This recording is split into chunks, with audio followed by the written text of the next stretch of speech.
एक शाम प्राची टीवी पर सीरियल देख रही होती है। तभी उसकी सास वहां आती है। अरे सीरियल में तो ऐसे मग्न है जैसे आज रात का खाना पड़ोसी आकर बनाएंगे। मुझे पता ही नहीं था आपने अपने बेटे की शादी पड़ोस में भी की हुई है। हैं? मतलब? मतलब इस घर में सारा काम बहू ही करती है, आप तो सिर्फ खर्राटे मारती हैं। अच्छा जी, फिलहाल तो तुम आराम फरमा रही हो, चलो जाओ, ये मेरे टीवी देखने का समय है। आहा, इसीलिए मुझे भगाया जा रहा है। सॉरी, अब तो बिल्कुल नहीं जाऊंगी। प्राची की इस बात पर दोनों सास बहू के बीच टीवी रिमोट के पीछे बच्चों जैसे छीना झपटी शुरू हो जाती है, जिसके बीच श्लोक भी काम से घर वापस आ जाता है।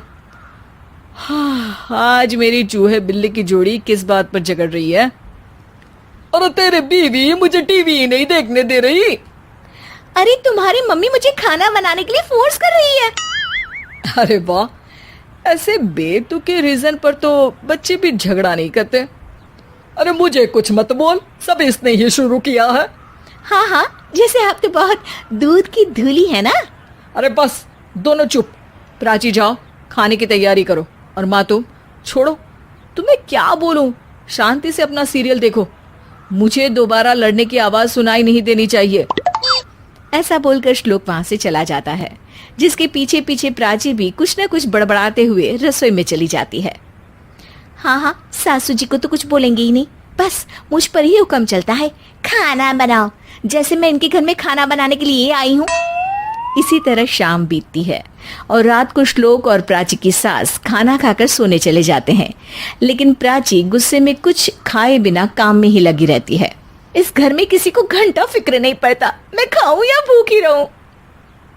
प्राची कुछ देर के लिए रसोई से बाहर जाती है और जैसे ही वापस आती है तो वहां दूध का भरा ग्लास देखकर हैरान रह जाती है। फिक्र पूरी है, बस दिखाना नहीं है। प्राची दूध पीकर सोने चली जाती है और अगली सुबह एक बार फिर सास बहू का कार्टून नेटवर्क स्टार्ट हो जाता है। ये तुमने ही किया है। अरे अजीब जबरदस्ती है, मैं बोल रही हूँ मैंने कुछ नहीं किया। दोनों ने मिलकर पूरे घर को पागल खाना बनाया हुआ है। यहाँ कोई नॉर्मल इंसान तो रह ही नहीं सकता, इसीलिए अब पड़ोसी क्या रिश्तेदार भी घर आने से कतराते हैं। और सुन बेटे, तू भी चंगा, तेरी माँ भी चंगी, तेरी बीवी भी चंगी, रिश्तेदार। हाँ जी, आपको नहीं पता क्या, गंगाधर ही शक्तिमान है, रिश्तेदार ही। हाँ हाँ, बस समझ गया। कभी जानवरों जैसे लड़ेंगी तो कभी जुगलबंदी करेंगी। भाई मैं आप दोनों के बीच में नहीं फंसना चाहता। सास बहू की इस मनमौजी जोड़ी से परेशान होकर श्लोक अपना सिर खुजलाता वहां से चला जाता है। चलो अब मैं भी कीर्तन में जा रही हूँ। इस पर जैसे ही सास कमरे में अपना पर्स लेने जाती है तो वहां नाश्ते की प्लेट रखी देख मुस्कुराने लगती है और नाश्ता करके घर से बाहर निकलते हुए कुछ पैसे टेबल पर रख जाती है, जिसके कुछ देर बाद सिलेंडर वाला घर आता है। ओ मोरी मैया, मैं सिलेंडर के बारे में तो बिल्कुल भूल ही गई थी। घर खर्च के सारे पैसे भी मम्मी के पास है और श्लोक से बोला तो उल्टा 4 बात सुनाएंगे। प्राची ये सोच ही रही होती है कि अचानक उसका चेहरा चमक उठता है और वो घर में आकर इधर उधर देखने लगती है। तभी उसकी नजर टेबल पर रखे पैसों पर पड़ती है, जिन्हें वो सिलेंडर वाले को दे देती है। ये सब श्लोक देख लेता है। अच्छा बेटे, इतना बड़ा घोटाला, सबके सामने मैं तेरी दुश्मन और पीठ पीछे तेरी मेरी यारी। इस पर श्लोक एक प्लान बनाता है और शाम को सब एक साथ बैठे होने पर बोलने लगता है। माँ, तुम दोनों की बहुत लड़ाई होती है, इसलिए मैं सोच रहा हूँ कि प्राची को उसके घर छोड़ाऊं, इससे वो भी खुश रहेगी और तुम भी। अचानक श्लोक की ये बात सुनकर सास बहू शौक से उसकी तरफ देखती है।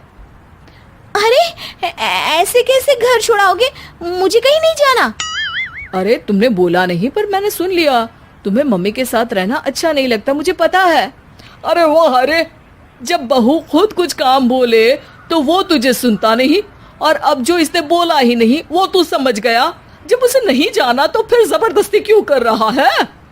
अच्छा, फिर आपको मौसी के घर छोड़ाता हूँ, बस अब आप दोनों एक घर में एक छत के नीचे नहीं रह सकती। मैं इस टॉम एंड जेरी की जोड़ी को और नहीं झेल सकता। है? ऐसे कैसे नहीं रह सकते?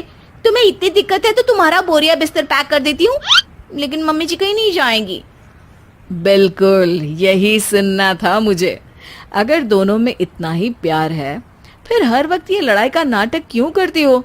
देखा मैंने कैसे माँ किचन में दूध रखती है और तुम उनके लिए कमरे में नाश्ता रखती हो, और कैसे वो पहले ही तुम्हारी दिक्कत समझकर घर में पैसे रखकर बाहर जाती है।